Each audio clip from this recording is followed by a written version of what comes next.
What up, though? BallHawk Show. Say it one more time. What up, though? BallHawk Show.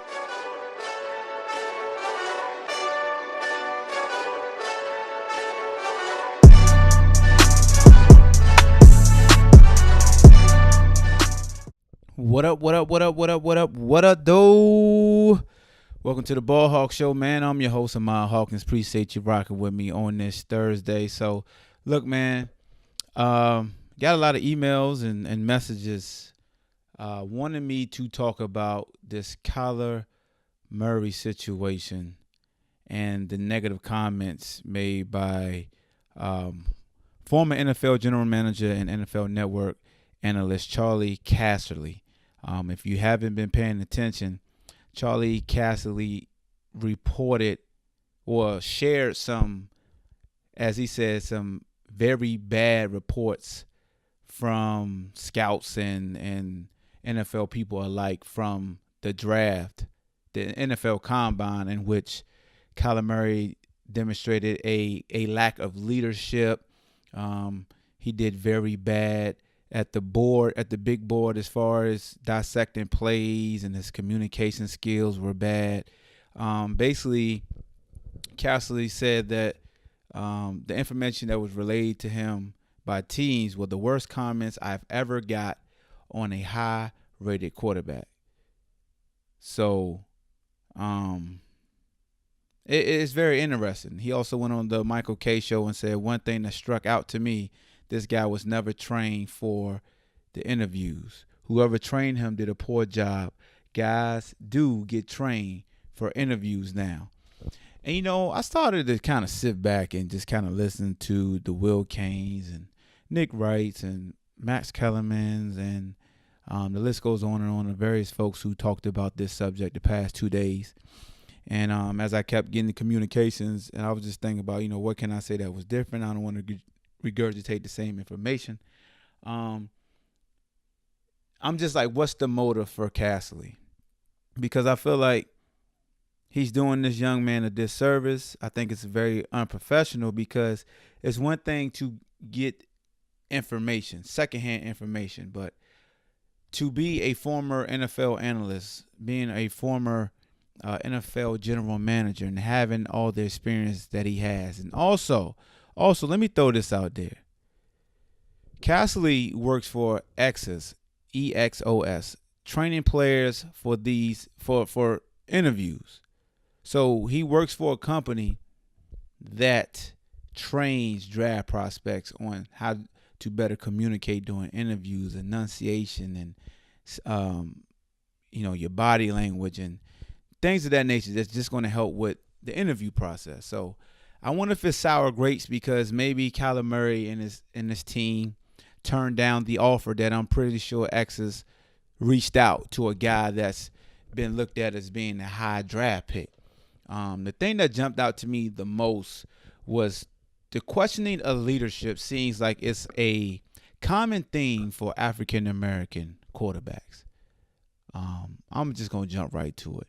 I know people are so tired of this narrative, but it seems like we are reminded each and every draft, anytime you have an African American quarterback that's in the draft, someone's going to question their leadership. Last year it was Lamar Jackson. They were questioning his ability to be a leader because they felt like he didn't communicate well. Some guys aren't as polished coming out of college as the greats, like a Peyton Manning or Aaron Rodgers, or even a Tom Brady who got drafted late. Some guys progress in that area quicker than others. And anytime it comes to a non-traditional quarterback, and especially if they are of African American descent, the L word always comes into play: leadership. Can they lead? How can you truly have an assumption of saying, I don't think this young man's a good leader, if you don't talk to his position coach, if you don't talk to Lincoln Riley, his college coach, who is a hot commodity around NFL organizations? A lot of GMs and owners would love for Lincoln Riley to throw his name in the hat and become an NFL quarterback, because they respect his offensive prowess and what he can do and how innovative he is. And they saw what he did for Baker Mayfield. And now you have Kyler Murray. So you want his head coach because you respect the way he prepares not only his team, not only his offense, but his quarterbacks. But then you're going to turn around and take secondhand information and say, well, I don't think Kyler is a good leader. Really? Why don't you ask his head coach? Ask his position coach. Hell, talk to Kyler yourself. Matter of fact, go ask Major League Baseball. You telling me they're going to spend all that money on a kid who can't, like, all those things, and baseball may be a little different. But if it's anything as far as communication and leadership, I'm pretty sure Major League Baseball would have jumped out there before they tried to give him that $4.6 million. But it gets better. It gets better. Then a no-name anonymous scout wanted to call into the Dan Patrick Show on Tuesday and state that he thought that Kyler Murray's height was inflated. He thought that his height was inflated. And then Chris Sims suggested that Kyler Murray basically ate himself up to over 200 pounds just for the combine and then didn't want to work out because he was going to shed all that weight by the time he has his pro day.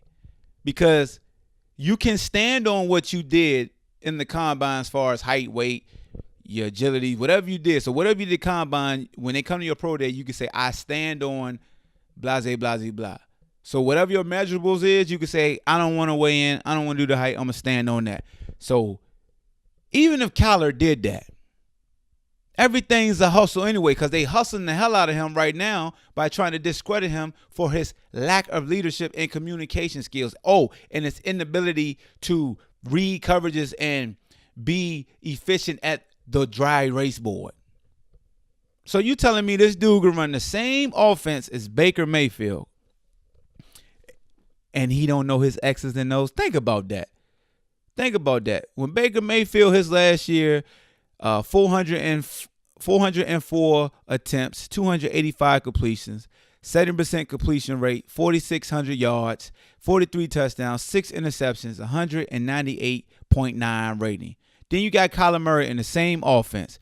377 attempts, 260 completions, 69% completion rate, 4,361 yards, 42 touchdowns, 7 interceptions, and a 199.2 QB rating to go along with over 1,000 yards rushing. So you got all that film, all this data showing you that he was in the same offense as Baker Mayfield. Performed similar to Baker Mayfield. Granted, he threw one more interception and one less touchdowns with less attempts, but he used his legs. But the majority of his passes came within the pocket. So you got all that data, right? He played 14 games at Oklahoma. He started 14 games last year. He got in 7 games the year before. But he started 14 games as a junior, won the Heisman, electrifying, throwing from the pocket.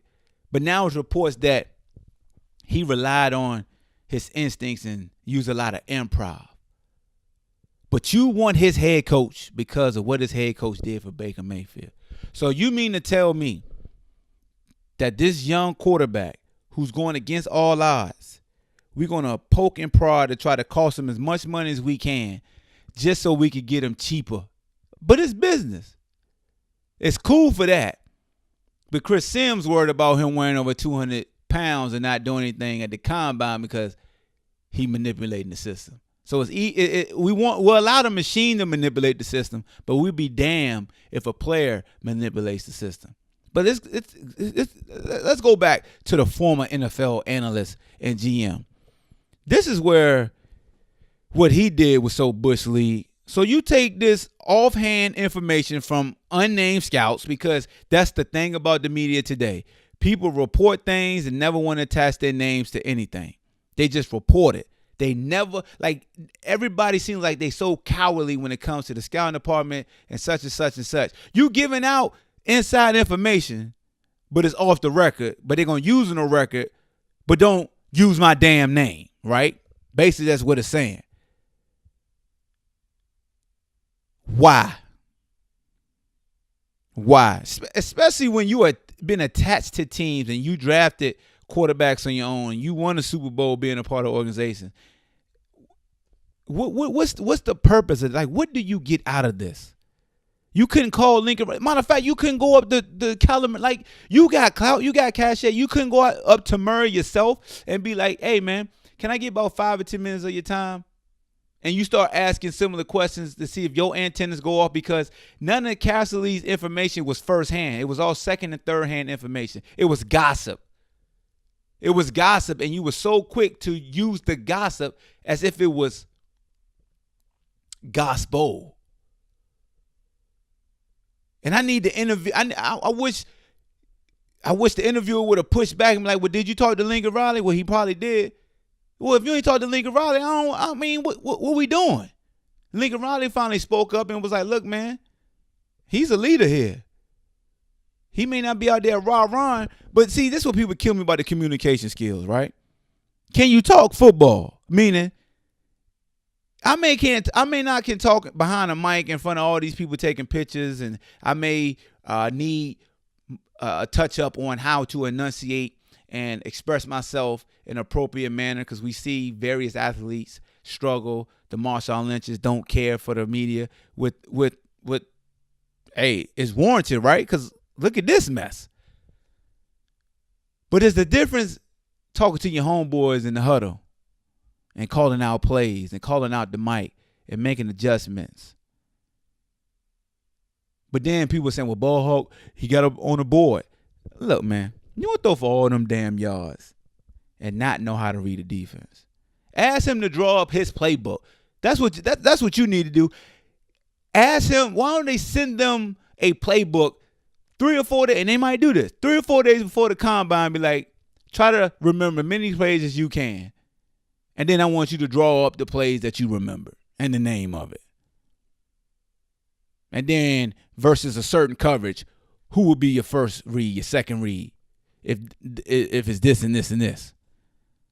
But it's just too much secondhand information. And this is what I hate about the NFL combine. It's too goddamn long. You overthink. Scared money don't make. Stop. You playing spades right now. You know you could cut, but somebody following you and you thinking, hey, damn, do they got any more hearts? If I throw out this low damn spade, will they jump me? And this a book I counted? I told you, I'm a fan of the WNBA. They play their national championship by that damn next week. Damn it, the draft is taking place. You better know who you drafting. But the NFL now championships in January. Come on, son. You get the picture. April is the draft. Now we just get anonymous scouts and anonymous sources. In other words, Helen Keller out here telling you that Kyler Murray is some trash can juice. And oh my God, this is a former GM. He's a former mean his ass don't exist no more. He don't do it no more. He got a company that he is employed to help future draft picks to better excel at interviews. And guess what he did to Kyler Murray? I bet you Kyler Murray and his team was like, man, get the hell on. We don't need you. And he felt some type of way. I bet you one of these scouts or something was one of the guys like, hey, man, you need to throw at the combine. He was like, nah, I'm going to wait until my pro day where I can control the environment. Well, I'll show you a trick or two. And they started throwing dirt on his name. But the thing about the leadership kills me, because the guy that went number 1 last year, right, Baker Mayfield, deservedly went number 1. My dog run away from people while he drunk, getting locked up. And he said that he lacked more leadership than Baker Mayfield. He said that. Old CC, old Casserole out here saying there's more questions about his leadership than it was Baker Mayfield. How the hell does that even happen? How the hell you get an issue with the popo and We talking about leadership. I can understand when Jameis Winston, old crab leg ass, came out at Florida State and you want to question his leadership, but you didn't want to question his leadership because, he won a national championship, huh? You didn't want to question old Jameis. And if you did, it was warranted because his ass was stealing and then jumping on tables talking about FM and you know what. So, yeah, you could question this leadership. But what gives you the right? What type of red flag indicator will have you questioning Kyler Murray's leadership? Where the hell is the red flag? Where in the world is Carmen Sandiego? Where is Waldo? Where'd you get your information from? Did you scribble it on your notepad? Did the notepad talk to you, casserole? Is that your anonymous source, your goddamn notepad? I'm sick and tired of all these unnamed scouts and sources. You got dudes on the telephone, Mr. Telephone Man. There's something wrong with my line. When I pick up the phone dial, they won't tell me their name on time. How you won't tell your name? Hey, how you doing? I'm an unnamed scout. I'm on your show, and I'm going to tell you about Kyler Murray. Man, I would have hung up on his ass. Man, if you don't get your goddamn couch potato head coach and scout self out of there, where your credentials? Send your credentials in. We need your name. Put your face out there on the tizoo. But you unnamed, and they protect it. And then it's gospel. See, I told you guys, I don't know, man. I don't know. We may need to pump the brakes. He's not a good leader because this unnamed scout, who ain't even a damn scout, is probably Johnny Blow, the intern, that's just reading the script. But, hey, they got BallHawk talking about it. I'm talking about it because people ask me to talk about it. Look, man, unnamed is the same thing with the Colin Kaepernick. Well, sources say that Kaepernick wanted 20 million. Man, shut the hell up. Ain't no damn sources. Your damn pen and pencil and your fingers tapping on the keyboard is the unnamed damn sources. You the source. You. Yes, you who wrote the story. You the source. If I came out here, unnamed source said BallHawk gonna have his own show on ESPN on the 5th Sunday of every month at 12 a.m. Y'all gonna look at me like, man, if you don't get your ass out of here and give us some damn concrete information. Yeah, because I'm a little Rudy Poo right now trying to work my way up. But we supposed to believe Casserole because his ass used to work for NFL Network and he was an analyst and GM. Man, if you don't sit your ass down and sip this shut the hell up juice for this dumbass information you got me talking about. Kyler Murray, shine, brother, shine. Because that's what they don't, look, it still exists, man. They don't want a man of color leading a organization. You see how they do Killer Cam. Killer Cam just be feeding to everything they want. They want you to pout. You can't be competitive if you Killer Cam. Russell Wilson, you're non-threatening, you're unassuming. We'll let you slide. But you better not speak up. That's what they saying to Russell. Think I'm playing. Kyler Murray, man, continue to break the mold, man. Continue to do great things. I hope you do well at your pro day, and I hope when the draft is over and you win a starting job, I hope you go out there and just serve shut the hell up juice. And I wish an unnamed soul stop being suckers and put their name on these damn statements so we can see what's really going on. Because what get me is don't nobody punish these unnamed sources for all these unwarranted information. All it is agents paying somebody because they got a dude that they want to pump up. Yo, man, I'll pay you 5 G's if you just throw salt on his name because I need my guy to be drafted before him.